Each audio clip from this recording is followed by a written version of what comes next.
Hearts, glorious Hearts. The Jambos have went top of the league with a 3-0 dominating win over Falkirk, and there's absolutely no stopping the men in maroon. Welcome back, guys, to Fog Football. Finished today in the Scottish Premiership.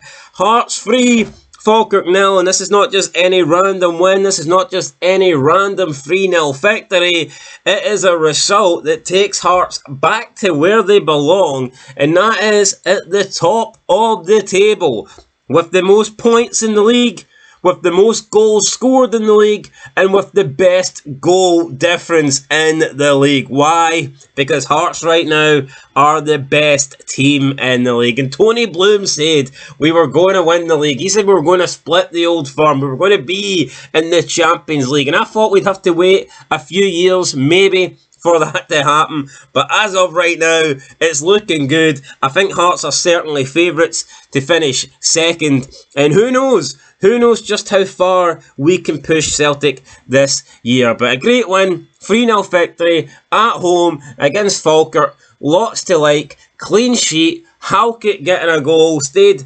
injury-free long enough to get on the score sheet. Shankland setting a record, and Kizaridis showing why he could be potentially the best signing that we made in the summer with an absolute wonder goal. So, yeah, lots of great goals being scored so far this season, and Kizaridis today certainly added to that. But overall for Hearts, it was a convincing win, and a win that we really needed, and a win that I predicted. I went with 3-0, that was the scoreline I thought we were going to win by, and it turns out that is what we did do. We won the game by 3-0, and if you want to have any sort of chance at competing for the title, you have to win these games, you have to beat the likes of Falkirk at home, and that is what Hearts did. So, I mean, if you look at the stats, I think Hearts definitely dominated. 20 shots to Falkirk's 10, and 10 shots on target to Falkirk's 3. Now, Falkirk, probably will feel a little bit hard done by. I mean, defensively, they probably shouldn't have allowed that second goal. It was a mistake trying to play it for the back, and then the third goal for the corner, maybe they should have marked Halkett a bit better. Who knows? Kizaridis, so I don't think they can have any fault for the first goal. I don't think Falkirk were necessarily bad, and they come to play football. They're not one of these teams that just sit behind the ball, and they actually turn up and they try.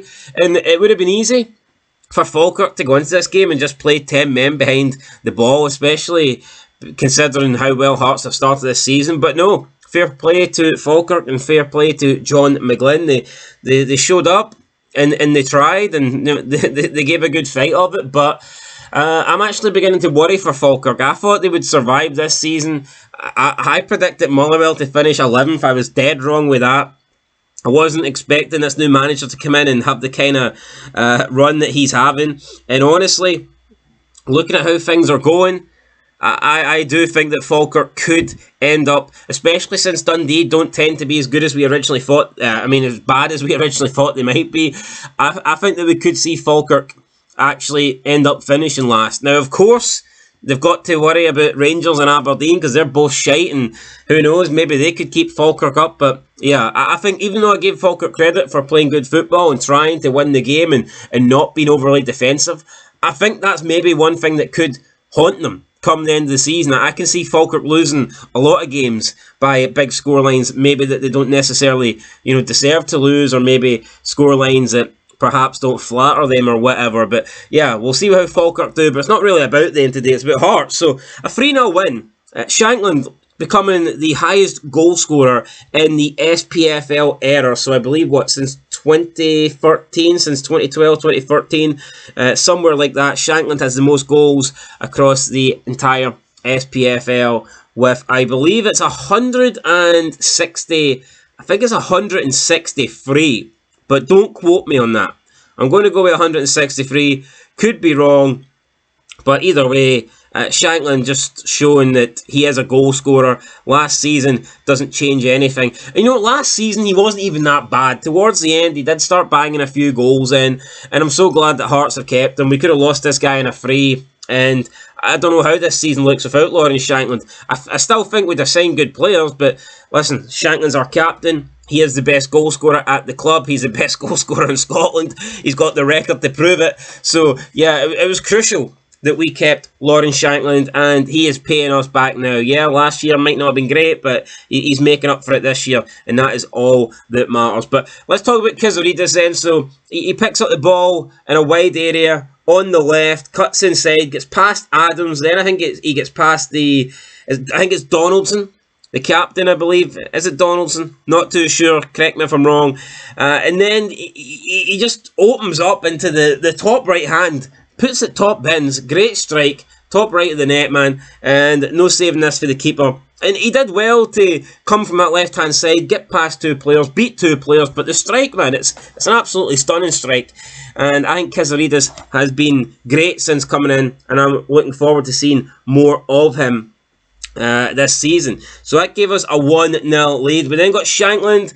Again, Falkirk trying to play their way out from the back. Shankland comes in, just outmuscles the defender. Honestly though, in this day and age, I wouldn't have been surprised if they ruled this one out for a foul, even though it wasn't. Just in football, the lack of contact and the lack of physicality, I was always wondering whether this was going to be ruled out. Thankfully though, it wasn't. Shankland just muscles him off the ball, and then honestly, he could have took this a lot closer. He could have took this into the box and decided, which way he wanted to put it past the keeper. But Shankland just confident in his ability. He takes a shot very early, and it doesn't matter because he's placed it right into the bottom corner. It's a great strike for Shankland. It's a great finish for Shankland. It becomes 2-0 Hearts going into half-time. Things are looking good. And then in the second half, we get Craig Halkett, who I think is one, when he's fit and when he's not injured, I do think he's one of the best centre-backs in the league. And unfortunately, his injury record is pretty shocking, but I'm hoping that he can stay fit now, and it was nice to see him get a goal. And yeah, that cemented the 3-0 win for Hearts to put Hearts top of the table. And just to confirm, yeah, that second goal was Shankland's 163rd goal in all divisions during the SPFL era, moving him one ahead of Rory McAllister. So yeah, Hearts had other chances though. Harry Milne had a good chance, Stuart Finlay had a good chance, Kizarides also coming on off the left-hand side. He slid in, he had a shot that was saved by the keeper, saved by Bain. Yeah, so listen, there was a lot of chances, and Hearts could have scored more, but Falkirk had a couple of opportunities themselves, so I don't think if we'd have won any more than 3, I think it would have been a little bit harsh on Falkirk, but it certainly could have been like a 4-1 or something like that. But I think the 3-0, we're happy with that. We're not going to complain. It's a win that keeps us top of the table. And Tony Bloom's prediction, I think, for splitting the Old Firm this season, it could happen. It very well could happen. And Chris Boyd did say, when people laughed at him and kind of blew away his suggestion, people did say that he was like clueless and it wasn't going to happen, and they laughed at Tony Bloom. Chris Boyd came out and claimed that this was ignorance from Scottish football and Scottish football fans and pundits in Scottish football, and having seen what's happened since then, I think you'd have to agree with Chris Boyd, because Tony Bloom has came in and he's made it work. The Jamestown Analytics is working. They've appointed the right manager, and people that were laughing at Tony Bloom at the start of the season, they're certainly not laughing at him anymore. So what did the managers have to say though? Derek McKinnon says, quote, "The mentality of the game was strong in the second half. I thought we started like a train again, pounced on the mistakes, upset their rhythm totally, and we got a really powerful goal from Craig Halkett. You have to deal with teams. Every game is tough. Falkirk are a good side. It was the type of a performance that I was kind of hoping for more often, particularly here at Tynecastle. Shankland's been a consistent performer for a long time. He's been a brilliant performer for the club. It was so important that we could keep him." End of quote. And I totally agree with Derek McInnes. I just don't think a Hearts without Shankland is anywhere near as strong as it is with him. So to me, Shankland, still the best striker in the league. Proved me fucking wrong. Oh, but yeah, well, the 2 previous seasons, he had 20 plus goal scoring seasons, and he'll probably have another 20 plus goal scoring season this season. So that's not bad. 3 20 plus goal scoring seasons out of 4 is not bad, and considering how bad and how much shit went wrong for Hearts last season, I'm not even blaming Shankland. I'll give him a pass, but he's proven that he's a goal scorer. He's proven that he knows where the back of the net is, and for me, he's proven that he is one, if not the best strikers in the league, in the country. I mean, who's better? As for John McGlynn, what did he have to say? He said, quote, We had to try and stay in the game after that, and we almost did. We had to get to half-time at 1-0 and readdress it. We looked a bit heavy-legged. I think that comes from the game on Tuesday. But we're going to have to be able to do that. So maybe team selection has to be looking at that. Maybe guys have done too much on Tuesday night, come into a huge, big game today. The boys kept going. They kept working. We tried things to change things around a little bit, end of quote. So, yeah, he's pretty much blaming the game on Tuesday. I don't think that's right, though. I mean, you should be able to play a game on Tuesday, then play another game on Saturday. You know what, Falkirk, though, maybe they could have lost that game on Tuesday as well, but they battled back well to pick up a draw, and I think that just shows you the difference, maybe, between the two sides. Hibernian 2-0 up against Falkirk, and they Hibs it, and they end up dropping points, dropping 2 points, and they draw 2-2.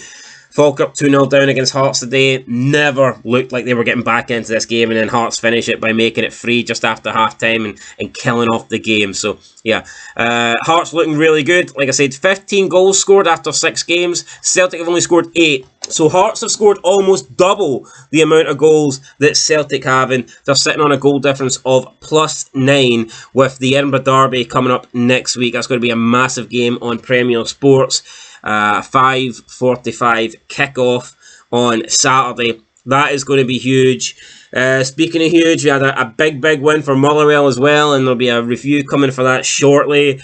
Hearts sitting top of the table, and at the bottom of the table, we have Aberdeen. The team that I said was shite. The team that I said were not as good as Hearts, and people laughed at me last year. Oh, what are you talking about? Aberdeen, we're way better. We're the third biggest club. We shag sheep. Aye, well, now you're getting shagged by everybody in the league, man. Everybody's coming up and they're fucking you in the ass because you're right down the bottom. You're sitting in 12 where you belong. Small club, and you've got Rangers next to you. The only 2 winless teams in the league are Rangers and Aberdeen. It's absolutely mental. And honestly, I wouldn't be surprised if Rangers still don't have a win after tomorrow. It'll be tough. Them going to the Tony Macaroni and picking up a win, it's not going to be easy. So, yeah, Falkirk, though, they dropped down into 10th. So, like I say, they are currently 10th. And if Rangers do win in Livingston, or if they draw, Rangers would go above Falkirk. So that would drop Falkirk down to 11th. So, yeah, like I said, they've had an okay start to the season, but I don't think some of the other teams that we expected to be so shit are going to be down there. And yeah, I do worry for Falkirk. But as of right now, I think Jimmy Teelan will probably save John McGlynn, and he might single-handedly keep Falkirk up. But for right now, Falkirk dropped down to 10th. They might drop down to 11th tomorrow. But no matter what happens, Aberdeen will remain in last place because they suck. And I don't really see them going anywhere. And yeah, Aberdeen haven't even scored a goal. Never mind won a game yet. It's fucking embarrassing. It's awful. It's horrendous. And yeah, is there any way back for Jimmy Teelan's Aberdeen? I don't know. As for John McGlynn and Falkirk, good luck to them. I think they'll need to start picking up wins. Next week, though, it's going to be massive. You've got Aberdeen taking on Dundee. They have to win that at Pittodrie. If they don't, surely Jimmy Teelan will be sacked. You've got Falkirk versus Rangers in our relegation battle. So yeah, and then you've got Hearts versus Hibernian in the Edinburgh Derby. And Celtic against Motherwell at Celtic Park. Honestly, wouldn't be surprised if we see Celtic draw again or drop points again. Hell, maybe even lose the way Motherwell are playing. So next week, guys, is going to be an absolute massive week in Scottish football. I am looking forward to it on the 4th and 5th of October. It should be good. Anyway, guys, that is it. Catch you in the next one. Been Falk Football. Thanks for watching. Hearts are top and everything is looking great. Till next time, peace.